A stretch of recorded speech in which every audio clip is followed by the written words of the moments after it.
Hey guys, what's up? Thanks for checking out BTC for Plebs, a channel that helps ordinary people learn about Bitcoin.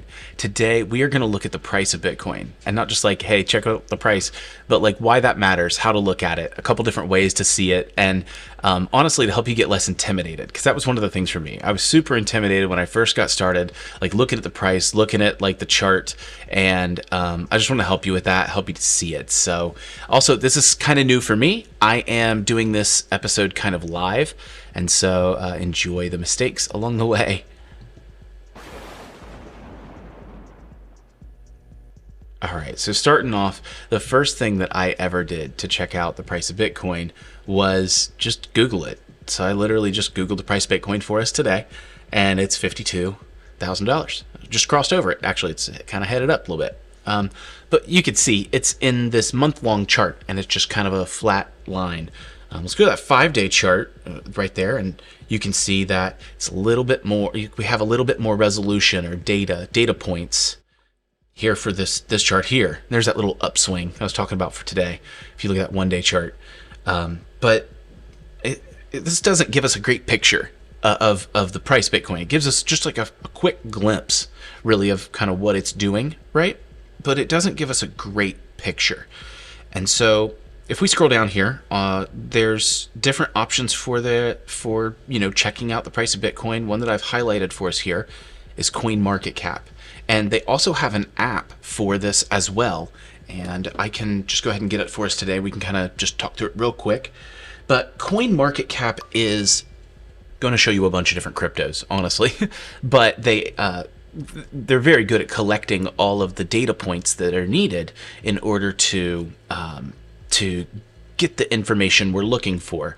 I kind of talked through when we were here about how there's more data points in this 5-day window than they put in this month-long window. CoinMarketCap is going to let us really get those data points for a bunch of different tokens, but also it's going to allow us to get those data points in different ways. So looking at it here on the phone, you can see that it's similar to what we were looking at over on the iPad. It's just that, well, number one, it has 62 days till the Bitcoin halving, so that's pretty cool. Like, see the countdown up there, that's fun. But you can see the 7-day. There was only a 5-day over on the other side here on this iPad. Or on Google, there's only a 5-day window, whereas over here we can get a 7-day window, and that 7-day window has all kinds of information you can see throughout. And so the other piece here, if we jump over to CoinMarketCap's website, get a better picture of it over there, we can pull up the price of Bitcoin and look at it in a different way. And one of those ways we saw is just with more data points. But now we can look at it through almost like a different lens. Because the way that kind of this chart or any chart is constructed is that you have, your X and your Y axis, your vertical and your horizontal. The vertical axis being the number amount over here on that right-hand side. So like 50,000 to 52,000.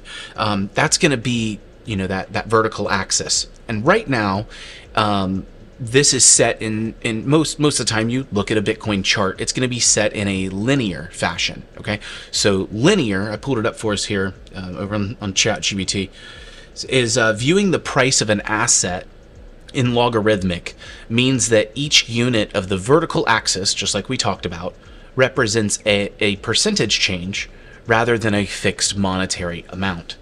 So think about this a little bit again. On that y-axis, or on that, I'm not sure which side here, but on that chart, on that side, rather than it being on that axis, rather than it being a dollar amount, okay, or a fixed monetary amount is what it says here, but a dollar amount, rather than it being that, it's going to represent a percentage change, the amount that Bitcoin has changed in that time. The percentage that you would receive as or you would see, that you would say my Bitcoin has gone up, 10%. You could also say my Bitcoin has gone up $100. You could say also, my Bitcoin's gone up 10%.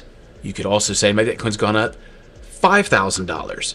Both of those are accurate, right? Because percentage changes are the constant. That's what's not changing in this scenario.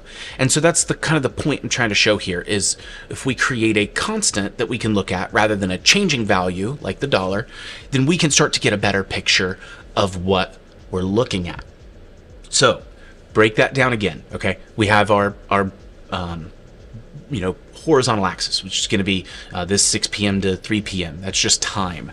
But on that vertical axis, we have right now it's viewed as a dollar amount, as a dollar amount of change. So right here in the top, I'll hide myself real quick. Right here in the top, you can see log, and that's what we want. We want to view this in logarithmic, in a logarithmic scale. So we're going to tap log, and you're not going to see much change.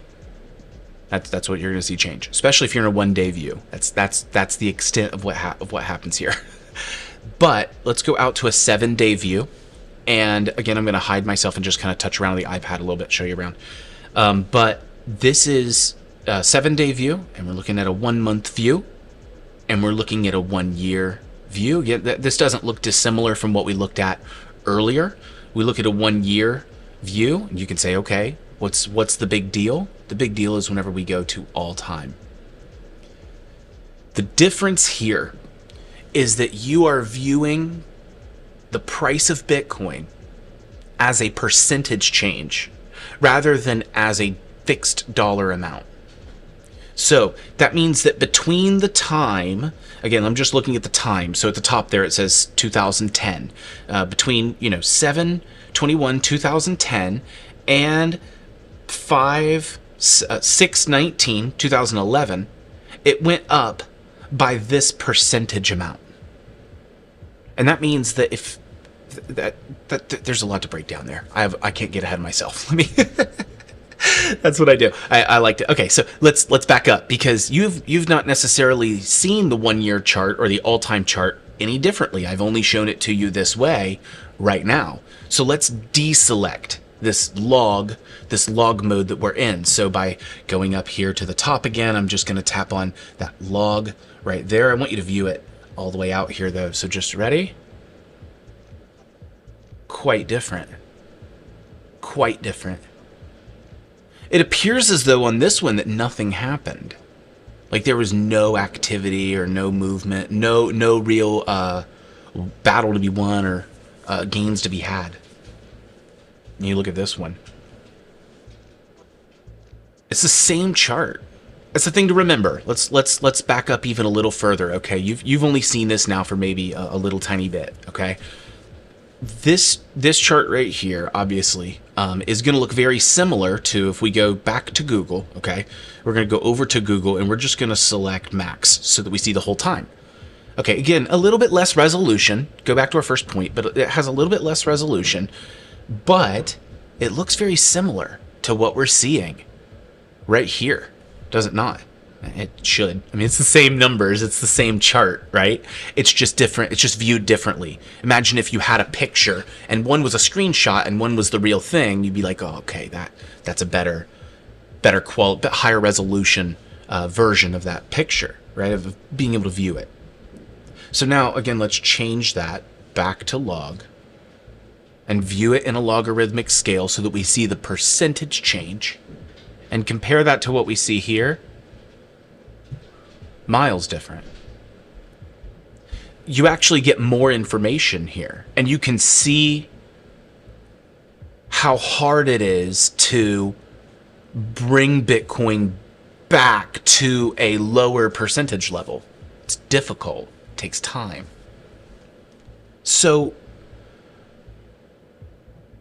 I could talk a little bit more about the logarithmic scale, but I'm going to leave a link to Benjamin Cohen. I'm going to try to find one of his videos where he talks through the log scale and why it's important. But what I'm going to do is continue to kind of step through this, how to look at Bitcoin. Because right now, again, we've only looked at Bitcoin really in two ways. We've looked at it as a log scale, and we've looked at it as a linear scale. Linear was first, this being the log scale that we're looking at now. But there is kind of another viewpoint, and both can be viewed in linear and log. But it is this feature right here. And so this is going to change our chart from a line chart into a candle chart. So now we are seeing basically the exact same, let's try to zoom back out, that exact same chart, but we're just seeing it in a, excuse me, let me move this. We're seeing this in candlesticks. We're seeing this as candles. And you can see that there can be some crazy weird things that look way different. Like for instance, this weird stick that's going on all the way down to who knows what. You can notice that it's a little bit shorter. It doesn't seem like it's as long.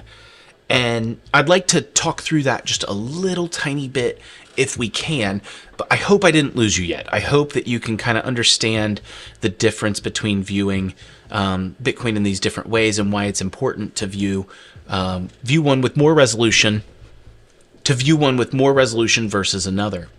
Sorry, my leg's falling asleep. That's why I'm doing. I gotta figure out a chair solution. Now, to jump over to our next point, we have to move to a different application, because as great as it is to view things in, a log scale and to view them in a line chart versus a candlestick chart, to get the full impact of these candlesticks, we really have to jump over to a website on kind of more of a computer type platform. So this right here is a website called tradingview.com, and TradingView is honestly just for like different trading platforms and seeing the price of different things. Down here you can see Bitcoin, Tesla, and Apple. These are not dissimilar from each other. Whenever we're viewing the price of a stock, it's very similar to viewing the price of a Bitcoin, and it's just all what we value it against. And we'll break that down a little bit more in here, but again, I don't want to go too in depth, just kind of want to show you what I'm talking about here. So we'll click on Bitcoin USD and we get those candlesticks right away. That's kind of one of the features of, jumping into here is we get that first and foremost. So we've got candlesticks. You can see those are turned on right here. There's lots of different ways to view it as well. It's not just candles. But also the big thing here is that we need to define what each of those candles are. So for instance, right now it's set that each one of these candles would be a day. So right now it's 1 day. So this is 24-hour period, 24-hour period, 24-hour period. You can see Bitcoin's been kind of flat for a while. Jeez, we need to make a decision, bruh. But yeah, these are each days. So you can see that information is starting to, you can get a better picture of what we're doing here. If we take, instead of days, let's take it down to maybe a couple hours, let's say 2 hours. And we'll zoom out a little bit. And you can start to see those, again, those nuanced changes, those smaller changes. Again, it's going to look really, really similar to what we saw over in kind of like a chart like this. Something like this is going to be similar to what you're looking at here. Okay, you have the same movement. You have the same price that you're looking at here, and nothing's changing as far as the numbers. It's just how we're looking at it. So how do you want to look at it? I mean, this is one way, is to change what each of these candlesticks represent. Or you can look at it, very simply over here, as a line chart that again can be inside of a viewpoint that has a logarithmic scale or that has a linear scale. And so those linear scales are what's most common, and that's something that you see on like Google whenever you're looking at like just Googling the price or just looking at it real quick. So I hope that demystifies a little bit like how to look at the price of Bitcoin and how to understand it. It is a little complicated when you first get into it, and so I hope this video can kind of be just like a Kickstarter and just get you off maybe asking some questions, and feel free to leave those in the comments. I'm happy to check that out later and review those and follow up with another video to break a little bit deeper into it or let you know personally. So yeah, this has been a first look at like how to look at Bitcoin, and thank you for like bearing through this this cut mess that's been fun to put together. And yeah, I'm not ending this well. I'm not good at endings much at all, so wish I could do that thing where you like whoosh, but I have a teleprompter, so it stops like right there. Here, just do this. Have a good day. Bye. The perks of having a cutting board. There you go. Stop.